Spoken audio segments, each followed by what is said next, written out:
I scour the world's greatest auction houses to find the biggest, the coolest, and the rarest comic books that will come up for sale in August and September. Let's start with the big boys. We'll go from the most modern to the oldest. First up is Teenage Mutant Ninja Turtles #1 at a 9.8, which is the highest grade assigned to this book. There are fewer than 40 at this nosebleed grade. It's not only the first appearance of our four favorite Teenage Mutant Ninja Turtles, it also features the first appearance of Shredder and Splinter. 2 years ago, a 9.8 copy sold for $245,000. Since then, three other 9.8s have sold. Each one has been progressively lower. In my opinion, this book's going to find its floor pretty soon. I don't think it's there yet. $125,000 is my call. A quick FYI, I never bid on a book that I forecast the price for. I think that's a conflict of interest. Let's move from the Copper Age all the way back to the Silver Age. And we'll start with a couple ultra high grade books. We have Amazing Spider-Man #15, also at a 9.8 with white pages. This book's not rare overall, but it's tough in this grade. In fact, there are only 7 at 9.8, none higher. There's so many folks trying to get a high grade run of the early Amazing Spider-Mans, so I think that the action is going to be pretty hot on this one. I'm thinking it's probably going to hit $60,000 or higher.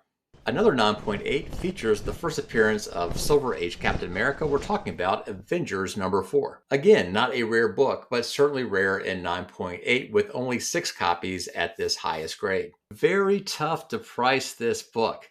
There have only been 2 sales on GPA analysis in the last 10 years. If memory serves me correctly, about $145,000 in 2017 and $120,000 back in 2013.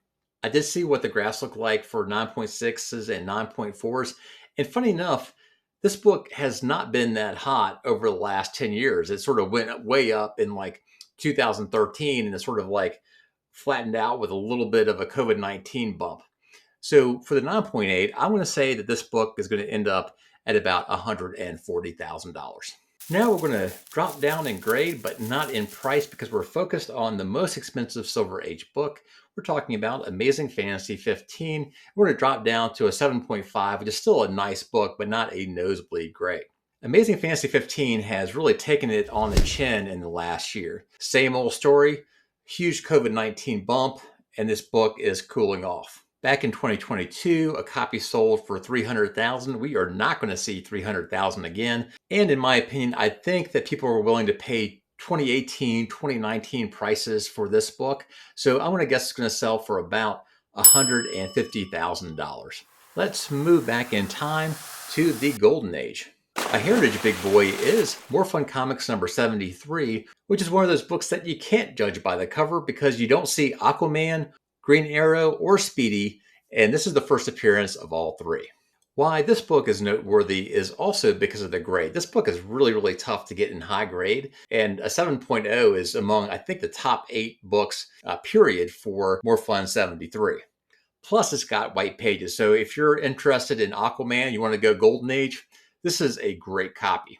I imagine this will clear $100,000, no problem. While Aquaman and Green Arrow are great, it is Superman that steals the show in the upcoming auctions. In fact, there are 2 headlines. One of them is the Battle of Superman #1s. Comic Connect has a nice 1.5. Heritage also has a 1.5, and it has a restored 5.0. Which one will sell for the most? Here's my prediction. Let's first look at those 2 1.5s. They're both nice, especially for 1.5 in terms of eye appeal, and the main image is clear on both. That said, the Heritage books looks a little bit nicer. And the reason this book is knocked down to a 1.5 is also because it's got some pieces in the interior that are missing. All that being said, I believe because of the excellent eye appeal that the Heritage 1.5 is going to sell for just a little bit more than the Comic Connect 1.5. The Restored book looks really nice at a 5.0, but if you look at the details, it has extensive restoration, tons of work done. I believe that this book will sell for the least among the 3. I'll get to part 2 of the Superman headline in just a moment. Right now, I'm going to swing back to the last episode and check out my predictions. Am I a fortune-telling hero, a false prophet, or just a dude who's in the ballpark? For a copy of Amazing Fantasy 15 at an 8.0, I made a not so bold prediction that this book would sell somewhere between $250,000 and $400,000. And lo and behold, it did fall in that zone. It went for $315,000. Given that my prediction wasn't so bold because my range was so broad, I'll give myself in the ballpark. I thought that the Frank Frazetta art would fetch more than any other item that I showed, and boy did it ever. It went for over $6 million. Again, provided a not so bold, huge zone, so I'll give myself in the ballpark. The next one was the big shock. The best comic book by far that came out for auction was a copy of Captain America Comics #1 at an extremely high grade, a 9.2, making it one of the finest copies in the world. Given that a 9.4 sold about a year ago for over $3 million, I thought this book is going to sell for somewhere between $1 and $2 million, so a huge range. It landed outside of that huge zone. It ended up at $800,000, which just shocked me. For that prediction, I earn false profit. Let's get back to the books that are up for auction in August and September, and we'll look at the coolest books. If you are into pre-code horror, then there are some great books out there for you. Starting with an exceptionally high-grade copy of Chamber of Chills 19.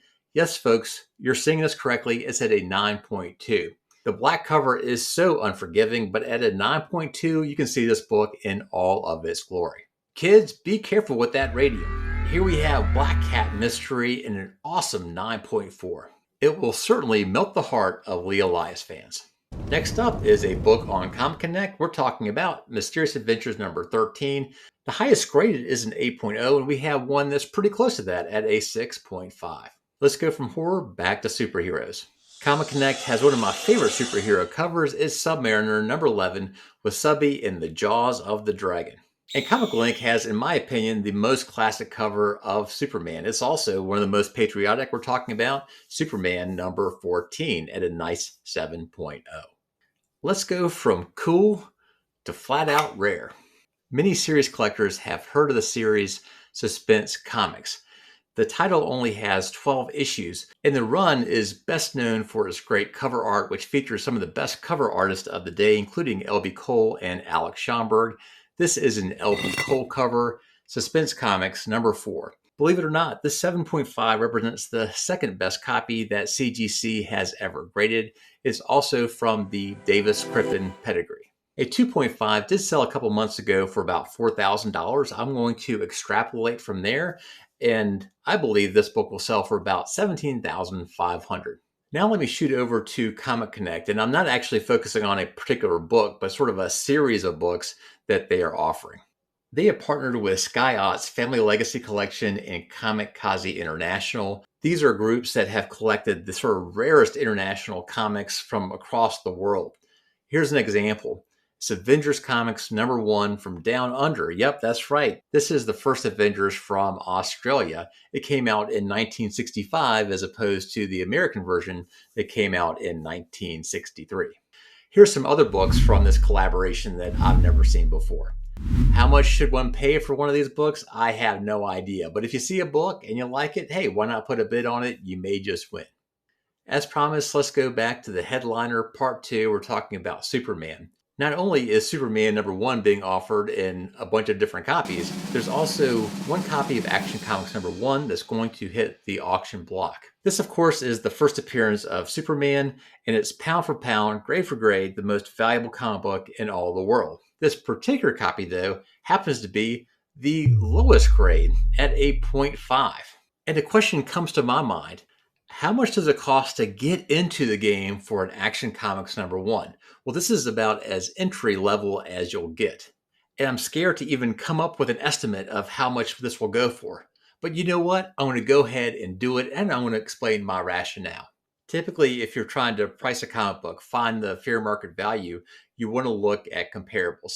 That's easy to do when a book is relatively common and people are buying and selling frequently. So, for example, if I wanted to look up the value of a New Mutants 98 at a 9.4, that's the first appearance of Deadpool, I can just look up and I can see all these sales that occurred in the last 90 days. That's great. I have a nice idea about what's happening. But if you're looking at a rare book like Action Comics #1, well, Here's what it looks like. This is GP analysis.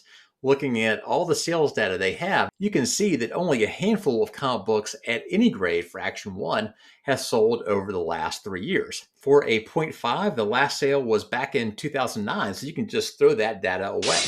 When I'm faced with this kind of situation, which happens often in the golden age, what do I do?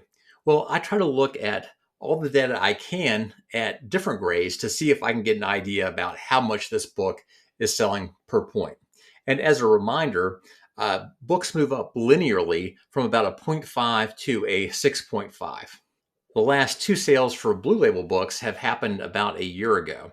A 6.0 sold for just over 3 million, and there's a 3.0 that sold for 1.5 million. If you're doing the math, that means about $500,000 a point. 0.5 times 500,000 gives me 250,000. That's my starting point. I may adjust this number up or down based on 2 different factors. There's some 0.5s that have exceptional eye appeal. I've seen people pay 1.0 or 1.5 prices for a 0.5 that looks really good. When I look at this particular copy, it deserves that 0.5. The back cover is completely missing, and if you look at the front cover, it looks like a 0.5 or a 1.0. So I am not going to give this book any boost because of eye appeal. At the same time, it's not a hideous looking 0.5. For example, if a kid took a red crayon and drew it on Superman's face, then that book is going to be worth a lot less. Here, you can still see the main image, although you can tell that this book has had a lot of wear and tear. Long story short, I'm keeping it $250,000 after that particular analysis. The other thing I'm thinking about is how the market has changed overall. The market has really been under pressure the last year. How it's affected Golden Age is a little different than Silver Age. I think it's been impacted less. And then when you're talking about Action Comics #1, it's almost an entity unto itself. So I do think that the price is going to be hit a little bit because of market conditions, but not as much as Silver or more modern books. There's going to be somebody out there who doesn't want a restored copy. They want a blue label, even if it's a 0.5. So I'm going to reduce the price by just 10%. So here is my bold prediction. I think that this book will sell for about $225,000. If I had to give a range, I think 200,000 is the bottom. I just don't think you can get into an Action 1 for less than $200,000. And I'd be surprised if it's over 300,000. Now, of course, at auction, all it takes is 2 people getting together, fighting over a book, and it can be higher. But now is a buyer's market, not a seller's market.